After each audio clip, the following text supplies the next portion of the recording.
बिस्मिल्लाहिर्रहमानिर्रहीम। अस्सलाम वालेकुम। कैसे हैं आप सब लोग? उम्मीद करती हूँ ठीक ठाक होंगे, खुशबाश होंगे।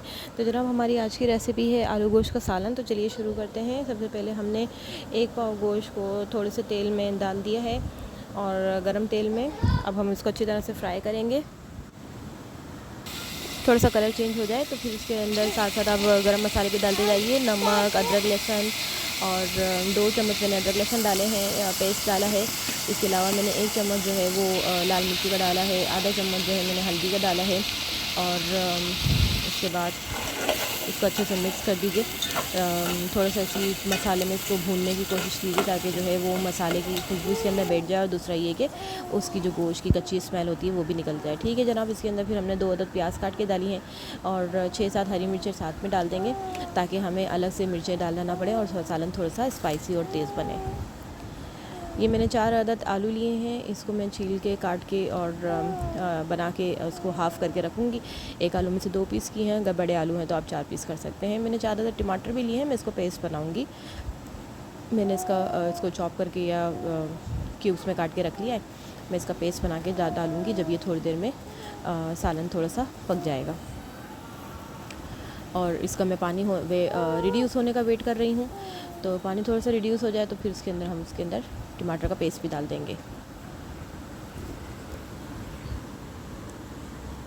सालन को अच्छे से पकने दीजिएगा ताकि जो प्याज है वो अच्छी तरह से गल जाए।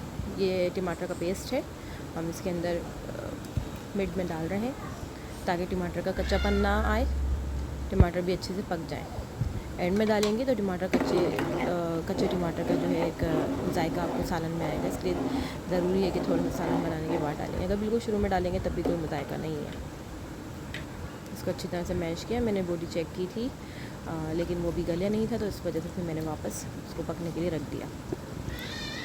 जब गोश्त अच्छे से गल जाए तो फिर ये जो आलू आपने काट के रखे हैं साथ में मैंने इसके अंदर धनिया और हरी मिर्चें भी डाली हैं थोड़ी सी, ताकि वो ऊपर अच्छे से एक लुक आती है। उसको हम इसके अंदर डाल देंगे और आलू गलने तक उसको पकाएंगे। सालन में अच्छी तरह से चम्मच हिला के जब ये बॉयल आ जाए तो फिर आप इसे ढक्कन ढाँप के रख दीजिए। आलू जो है वो दम में अच्छी तरह से पक भी जाएंगे, सालन का पानी भी रिड्यूस हो जाएगा। जितना आपने शोरबा रखना है आप अपने हिसाब से अपने मुताबिक शोरबा रख सकते हैं। ज़्यादा पतला शोरबा होगा तो जायका नहीं आएगा। आपने मीडियम शोरबा रखना है ताकि आप चावल के साथ या रोटी के साथ खा सकें। सालन चपाती के साथ भी बहुत अच्छा लगता है। तो जनाब ये थी आज की रेसिपी। तो ज़रूर बताइएगा कि आप सबको कैसी लगी, ट्राई कीजिएगा, इंशाल्लाह आपको पसंद आएगी। इंशाल्लाह नेक्स्ट वीडियो में नेक्स्ट रेसिपी के साथ मुलाकात होगी।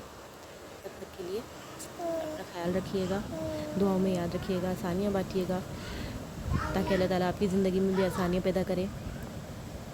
नेक्स्ट वीडियो में मिलते हैं इंशाल्लाह। अल्लाह हाफ़िज़।